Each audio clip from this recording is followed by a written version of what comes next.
tengan me dicen amén. Apocalipsis 3:12. Ok. Los que no lo tengan lo podemos leer acá en la pantalla. Yo lo voy a leer en la Nueva Versión Internacional. Ahí lo tenemos en Reina Valera. La palabra de Dios dice: para la honra del Padre, del Hijo y del Espíritu Santo, al que salga vencedor lo haré columna del templo de mi Dios, y ya no saldrá jamás de ahí. Sobre él escribiré el nombre de mi Dios y el nombre de la nueva Jerusalén, ciudad de mi Dios, la que baja del cielo de parte de mi Dios. También grabaré sobre él mi nombre nuevo. Puede sentarse.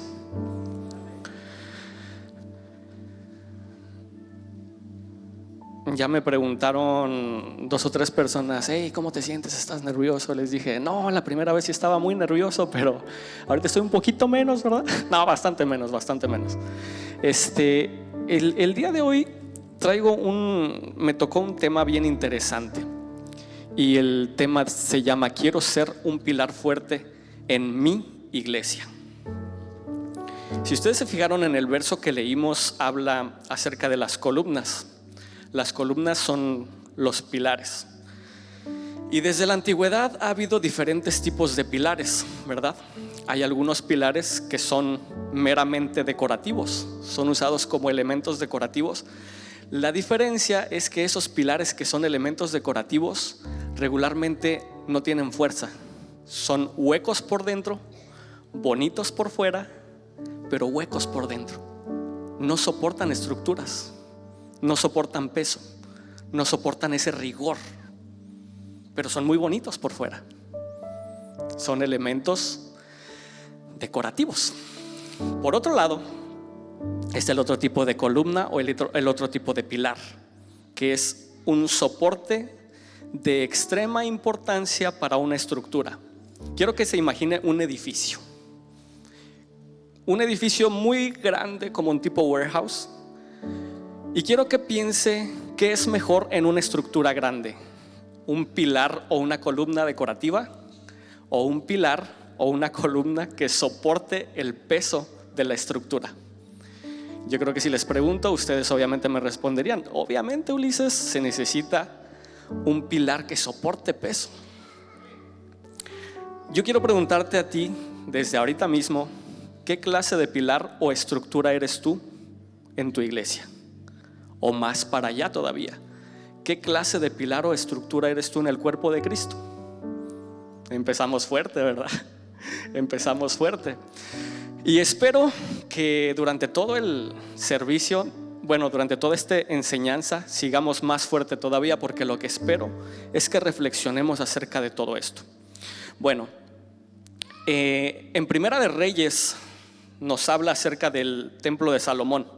Y no sé si ustedes sepan más o menos cómo estaba, o si hayan visto en algún momento la estructura, cómo estaba formada. Y este templo de Salomón tenía 2 columnas hasta el mero frente, vamos a decirlo así. Y estas columnas no eran decorativas, ¿ok? Eran columnas que soportaban el peso de la estructura. La primera parte que tiene que ser súper bien hecha y súper estable es el fundamento y la base. El fundamento y la base es nuestro Señor Jesucristo, es nuestro Dios en todo lo que nosotros hacemos, ¿cierto? Dele fuertes aplausos al Señor. La base está hecha, está fundada y está ahí, es nuestro Señor Jesús. El problema es cuando vienen las columnas. Estas columnas, primero, y quiero que chequen este dato bastante bien. Salomón estaba tan preocupado, no por el templo. Ustedes podrían decir: hey, pero yo sé que Salomón hizo el primer templo. Sí, es correcto. Pero él estaba tan preocupado por su propio palacio, por su propia casa, que déjeme le doy un dato curioso, no sé si lo sabía o no. El templo lo hizo que midiera entre 27 y 30 metros de largo. Si ubicamos en metros todos, ¿verdad? Ok, medía entre 27 a 30 metros de largo. ¿Y su casa cuánto creen ustedes que medía tan solo de largo? La cantidad de 100 a 150 metros. El triple de lo que había hecho el templo. Esto nos da a entender que Salomón, a pesar de que fue tan usado por Dios y a pesar de que fue un siervo que ni siquiera nos pudiéramos comparar con él, pero sin embargo también luchaba con cosas. En este caso decidió darle más importancia a su propio yo, a su propio ego, que al templo del Señor. Cuando nosotros nos vamos a enfocarnos más en nosotros mismos, nos damos cuenta que tarde o temprano Dios nos va, como decimos nosotros, yo siempre pongo ese ejemplo, a romper la patita, ¿verdad? ¿Eso qué quiere decir? Que si nos salimos del camino, tarde o temprano Dios te va a jalar otra vez para su camino a través de romperte una patita. Eso puede ser una lucha, eso puede ser una prueba, puede ser muchas cosas. Ahora también quiero darle un poco de historia. Durante todo este tiempo que se estaba construyendo este templo, y esto es histórico, esto lo puede comprobar a través tanto de la historia secular como la historia en la Biblia. Hubo un rey que estaba en la región del Líbano, que era la región de Tiro, y este rey se llamaba Hiram I. Y en la historia, la misma historia secular cuenta que Salomón se hizo tan amigo de él que le dijo: hey, ustedes han escuchado esa canción que dice que crecerán como cedros en el Líbano. Bueno, eso tiene un porqué, porque esos cedros son fuertes, son muy fuertes. Entonces esos cedros fue el tipo de madera que mandó traer Salomón para todo lo que hizo, tanto el templo como su casa, todo lo que él quería hacer de madera, mandó traer cedros del Líbano, ¿okay?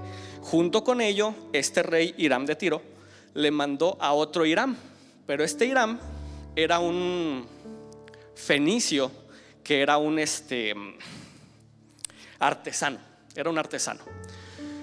Y este artesano, su labor fue, después de que ya Salomón ya no pudo seguir más, digamos, él de frente con la obra del templo, puso a este Hiram a que ahora él fuera el encargado de adornar todo y de hacerlo de la mejor manera. Hiram fue el que sí hizo estas columnas muy resistentes, y aparte de hacerlas muy resistentes, las bañó en oro, y aparte de bañarlas en oro, las hizo muy bonitas, con tallados muy bonitos. Volvemos a lo mismo. Ahorita el reto es: ¿nosotros qué clase de columnas somos? ¿Somos columnas de adorno, elementos decorativos, o somos columnas que soportan el peso? Después de esta larga introducción, si me llego a pasar un poco, me regalan unos 2 o 3 horas más. No, unos 2 o 3 minutos más me regalan. Pero el primer pilar que yo le quiero dar el día de hoy, y en el que quiero que usted mismo se analice y que quiero que usted mismo se inspeccione dentro de ustedes, el testimonio. Proverbios 22:1 dice: vale más la buena fama que las muchas riquezas, y la buena reputación más que la plata y el oro. A veces nosotros no sabemos lo importante que es nuestro testimonio en todos lados, aquí en la iglesia, en el trabajo, o incluso más para allá, déjeme ir, en su propia casa. A veces en nuestra propia casa es en donde más mostramos quiénes somos, porque estamos en nuestro hábitat natural, estamos en nuestro punto natural en donde podemos ser nosotros mismos. Y quizás a veces llegue tu esposa, los que están casados, tus hijos, los que los tienen, tu mamá, los que no tienen hijos, tu papá, y te pregunte algo y tú de la nada contestes mal. Yo te pregunto, ¿será que eso es un pilar fuerte? Una persona que contesta mal, una persona que está todo el tiempo enojado, una persona que está todo el tiempo molesto. El testimonio de nosotros habla más que todas las palabras que nosotros podamos llegar a decirle a otra persona. Decían por ahí, en México tenemos un dicho, espero no sea malo para usted, dice: cría fama y échate a dormir. Eso lo que quiere decir es que una vez que ya tienes cierta fama, va a ser, o sea, ya tu fama ya va a hablar por ti solo. El testimonio de nosotros como cristianos y como hijos de Dios debiera ser que somos firmes en la fe, ¿cierto? Firmes en la fe, ¿de qué manera? Primero, y esto es algo que siempre hablamos en el podcast, sé un apologista de la palabra de Dios. Eso es un buen pilar. ¿Qué es ser un apologista de la palabra de Dios? Saber defender tus creencias. Últimamente en muchos podcasts de algunos que son filósofos o se consideran filósofos de la actualidad, se hacen mucho esta pregunta: ¿por qué crees lo que crees? Si yo ahorita llego y le pregunto a cualquiera de ustedes: ¿por qué crees lo que crees? ¿Sabrían cómo responderme? Si yo te pregunto: ¿por qué Jesucristo es tu Señor, tu Salvador? ¿Por qué crees que resucitó de los muertos? Si la historia dice, o en la historia no hay algún historiador fuerte, secular, que haya hablado de esto, ¿ustedes sabrían responder esa pregunta? No me responda, pregúntese a usted mismo. Pregúntese a usted mismo también si esa fortaleza en la fe nos hace estar establecidos en la palabra de Dios, porque llegarán tiempos en los que tristemente, déjeme y le digo, esta libertad de culto que tenemos hoy en algún momento nos va a ser quitada. Y a mí no me gusta mucho hablar de política desde por acá, pero yo creo que todos ustedes saben que la parte de izquierda en política en este país, por ejemplo, los que son llamados los demócratas, sin el afán de ofender a nadie, si es que usted votó demócrata, está bien, no vamos aquí a decirle absolutamente nada de por quién votó, pero todas esas personas de izquierda tratan siempre de atacar nuestra fe. ¿En dónde tienes guardada tu palabra de Dios? ¿La tienes guardada en tu cerebro, en tu corazón? ¿O necesitarías ir a Google y buscar qué versículo habla de cómo defender mi fe si soy cristiano? Si eliges la segunda, estamos en muy serios problemas, porque a pesar de que sí, las herramientas de hoy en día como Google, como la inteligencia artificial, son muy importantes y muy necesarias, a veces hasta sí necesarias, déjame le digo, para algunas personas. A pesar de eso, nosotros deberíamos de tener guardada y grabada la palabra de Dios en nuestros corazones y en nuestras mentes, porque, como les vuelvo a repetir, va a llegar un momento en el que va a ser lo único que vamos a tener.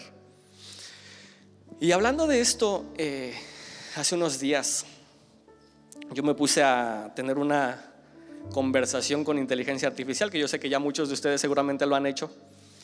Y le dije, oye, ¿de dónde salió? Yo le inicié así: ¿de dónde salió el agua y la primer célula por la que nosotros tenemos vida en la tierra? Y ahí me dio cierta serie de contestaciones de que primero solo existía una gran cantidad de fuerza, y que después, a lo que le llaman el Big Bang, en realidad no es un Big Bang, es una expansión muy grande y muy fuerte, ¿ok?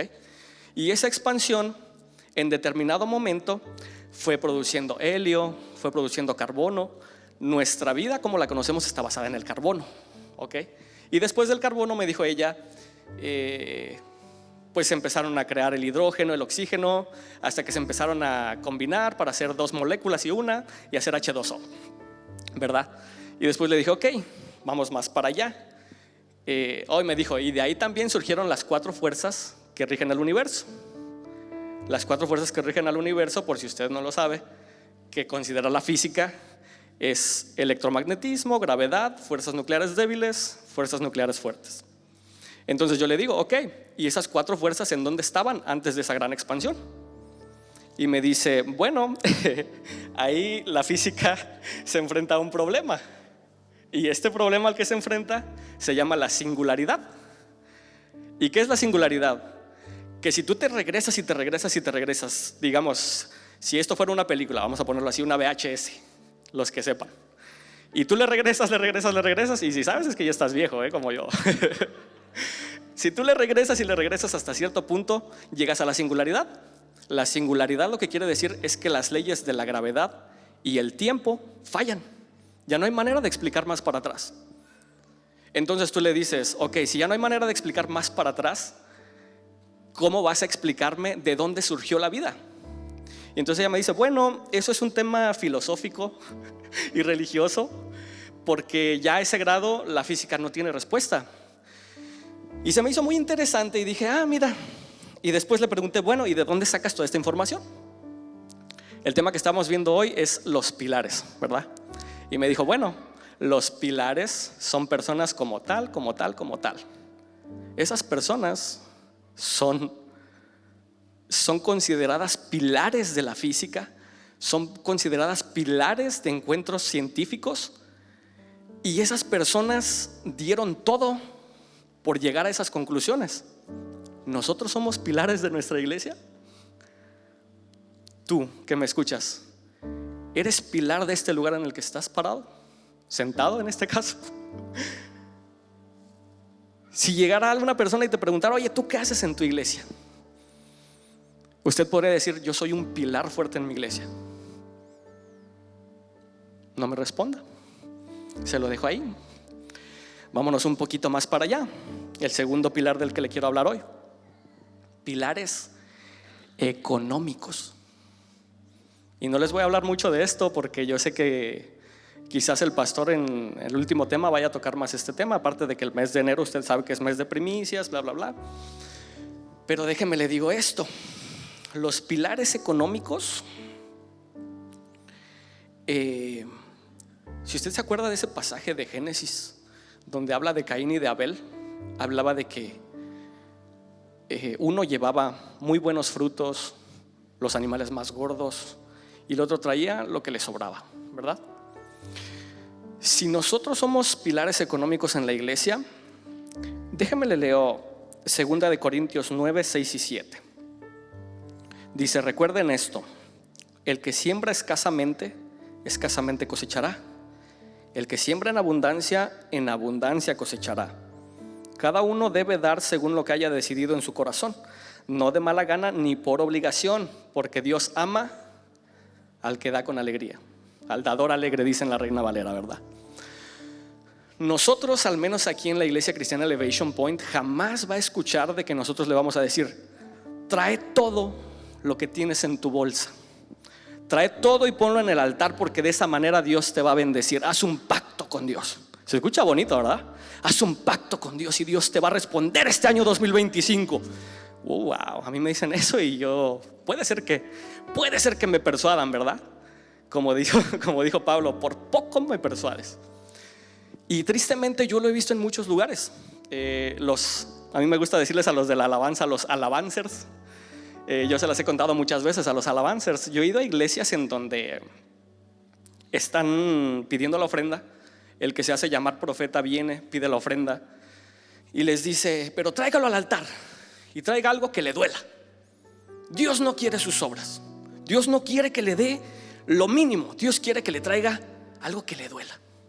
Y lo gritan tan fuerte y lo repiten tantas veces que en determinado momento tú dices: ¿será que sí o será que no? ¿Será que sí? Y al final te dicen ese clásico: Dios te está llamando a que no seas cobarde, que seas valiente y que lo hagas. Entonces ya caíste en la trampa y pasaste al frente, y a veces no solamente te piden dinero, te dicen: si no traes efectivo, no te preocupes, que aquí se puede con tarjeta, ¿verdad? Y si no traes tarjeta, pues tampoco te preocupes. Si traes unos aretitos, un Apple Watch, algo de oro, de plata, nos lo pasas y con eso estamos bien. Jamás aquí en la Iglesia Cristiana Elevation Point va a escuchar eso. Sin embargo, pasa. Y déjeme voy más allá. A mí me tocó verlo con mis propios oídos, con mis propios ojos me tocó verlo. Estaban todavía orando personas, viejitos, y pasaban los ujieres como si se fueran a arrepentir de poner los 100, 20, 50 dólares, y pasaban y los empujaban y agarraban y a las canastas, y si alguien estaba por ahí no les importaba, llegan y te quitan y agarran el dinero. Eso es lo importante, el dinero. En la Iglesia Cristiana Elevation Point jamás va a escuchar eso. Sin embargo, lo que sí le quiero enseñar y decir es que el que siembra escasamente va a segar. Es una ley. Es una ley que si tú eres bondadoso, Dios te va a recompensar. Es una ley que si tú eres, ¿cómo puedo decir para que no se escuche mal? Agarrado, codo, no es malo en sus países, ¿verdad? No es malo. Si tú no eres agarrado, Dios te va a bendecir. Ahora, Dios ve tu corazón y Dios ve cómo está tu economía. Dios no te va a decir: deja a tu familia, sé irresponsable y deja a tu familia sin pagarle la renta, deja a tu familia sin darle de comer mañana para que me des a mí todo. No, jamás en la vida Dios va a hacer eso. Dios es un Dios de orden. Pero sin embargo, si te llama algo y te dice: el que escasamente siembra, escasamente va a segar, escasamente va a cosechar. Yo les pregunto otra vez, nosotros en nuestras ofrendas, en nuestros diezmos, ¿estamos siendo obedientes a Dios? Como dice Malaquías 3:10, traigan íntegro el diezmo a la tesorería del templo, así habrá alimento en mi casa. Pruébame en esto, dice el Señor, Jehová de los ejércitos, y vean si no abro las puertas del cielo y derramo mis bendiciones sobre ustedes. ¿Ustedes creen que Dios puede abrir puertas grandes y derramar bendiciones sobre nosotros este 2025? Dígame en fuerte, dé ese aplauso al Señor. Ahora, otra cosa que yo quiero que esté bien claro, y que también siempre yo sé que el pastor, si ustedes son nuevos miembros, yo sé que el pastor siempre les dice, seguramente en las clases de membresía, nosotros el diezmo no lo utilizamos para el pastor, como hay algunas, déjeme se lo transporto a como era en México en mi tiempo. En México en mi tiempo había ciertas, le llamábamos denominaciones, ¿ok?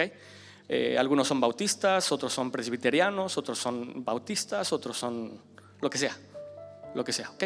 Carismáticos, lo que sea. No les vamos a poner nombre ni título, no vamos a atacar personas, vamos a atacar ideas y acciones, ¿ok? En aquel tiempo había muchos lugares de muchas denominaciones que el pastor, tal y como el diezmo tal y como entraba, el pastor lo agarraba y se lo dejaba, tal cual así. Y eso es la manera en la que actúan esas denominaciones. Nosotros podemos quizás decir, oye, tienes una iglesia de 1000 miembros y te dejas el diezmo para ti solo y usas solamente las ofrendas para mantener la iglesia, se me hace un poco excesivo. Sin embargo, es la manera en la que ellos operan, ¿verdad? Nosotros no operamos de esa forma. Cualquier dinero que entra aquí a la iglesia siempre va a estar muy claro y muy concreto en los statements del banco que nos enseñan en las reuniones de líderes hacia dónde se va. Si usted mira, tenemos un stage muy bonito, tenemos todo lo necesario para que los de Miria puedan cumplir con su labor, los de los niños de acá, los de los niños de allá, en las oficinas, los de los bebés, todo mundo tiene lo que necesita. ¿Por qué? Porque Dios nos llama a ser buenos mayordomos, ¿ok? Vamos a saltarnos de este tema porque yo creo que ya abundé mucho en él. El pilar número 3, servicio. Y de esto ni siquiera les voy a dar un versículo, porque el ejemplo más grande de servicio fue nuestro mismo Señor Jesucristo. Y Él mismo dijo, yo no vine a ser servido, yo vine a servir. A servir. Y esta frase suena bien trillada, pero es totalmente cierto. El que no vive para servir, no sirve para vivir. Es totalmente cierto.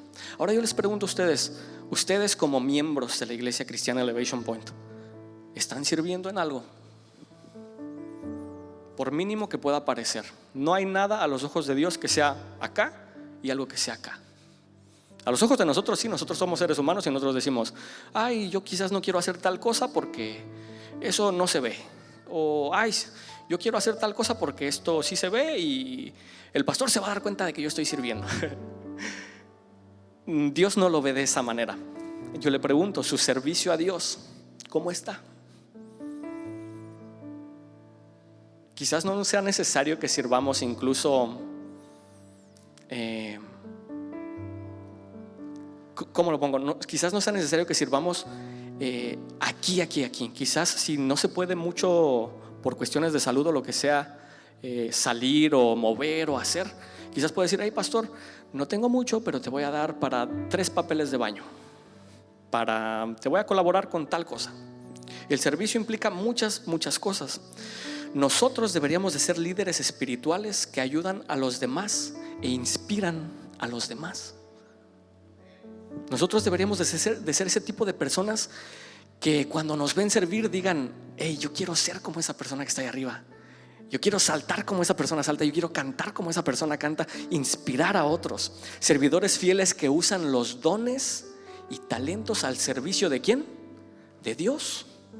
Si Él te dio dones, si Él te dio talentos, ¿qué es lo mínimo que te toca a ti hacer? Regresarlos con los demás, servicio todo el tiempo. Esto me lleva a pensar que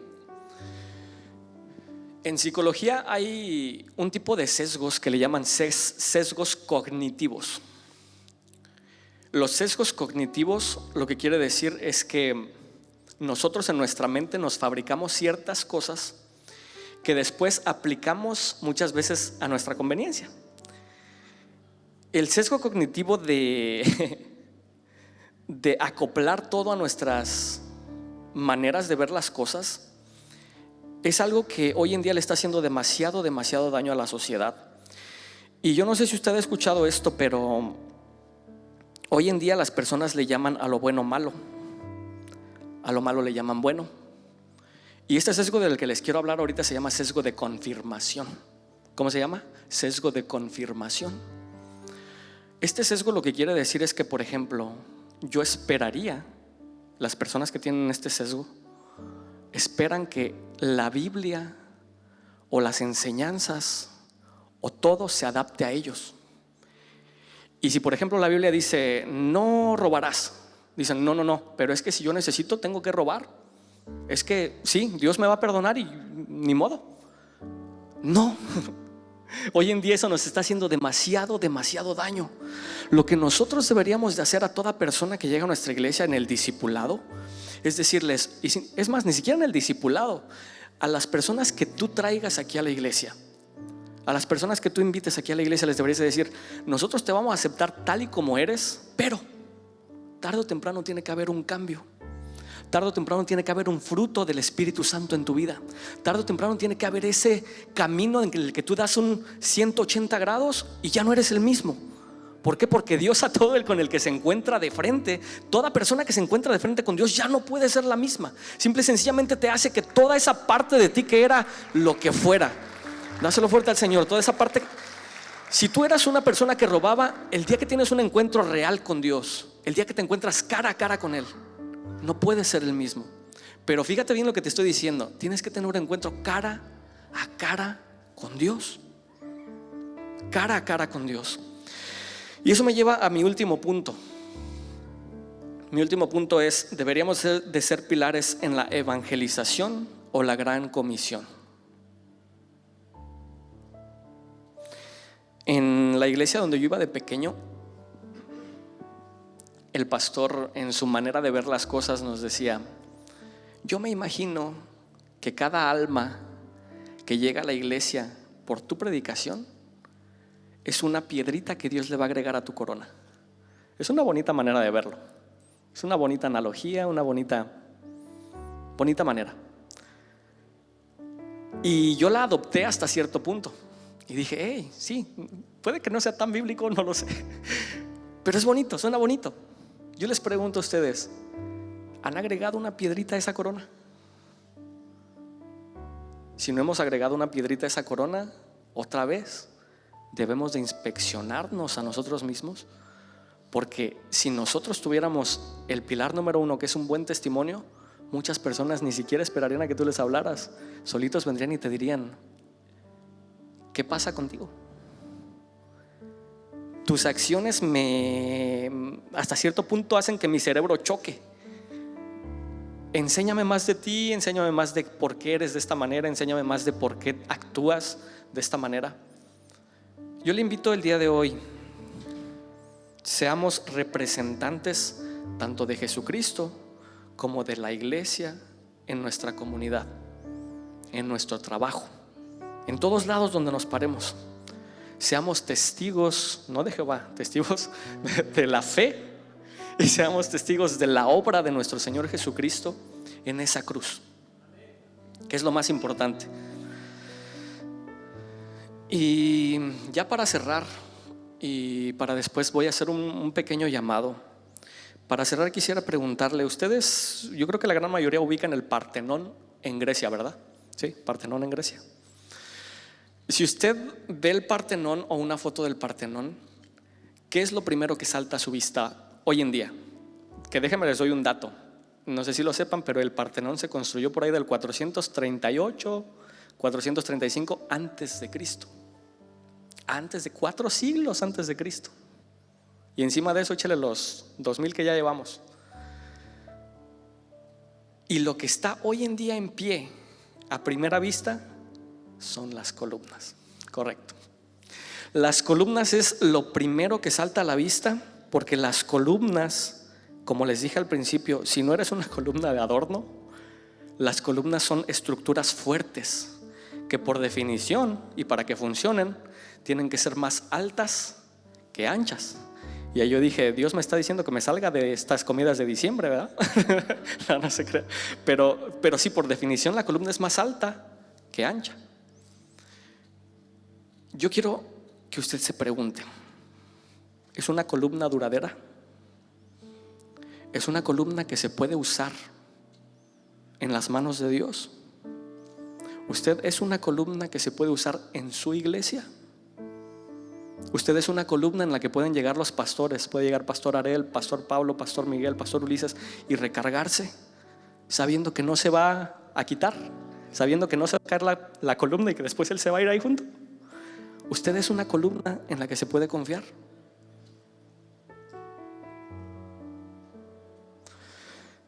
Reflexionando esto, póngase de pie y déjeme le pregunto. Si le da pena, no es necesario. Los músicos, si quieren, pasen por favor. Si le da pena, no es necesario, ¿ok? Si le da pena, puede poner su manita en su corazón. Pero si usted quiere ser una columna en el reino de Dios, si usted quiere ser un pilar fuerte en esta iglesia, si usted quiere ser un pilar no de adorno, no un elemento decorativo, pase para acá, para el frente. Vamos a decirle a Dios, Dios, yo quiero ser una columna para ti, para tu honra. Quiero ser una columna para tu gloria. Quiero ser una columna, Señor, que tú uses. Quiero ser una columna fuerte, no una columna hueca que solamente es un elemento decorativo, que solamente está ahí por estar, que no soporta peso, que no soporta nada. Yo quiero ser una columna para ti, pero también para mi iglesia. Quiero ser una columna fuerte.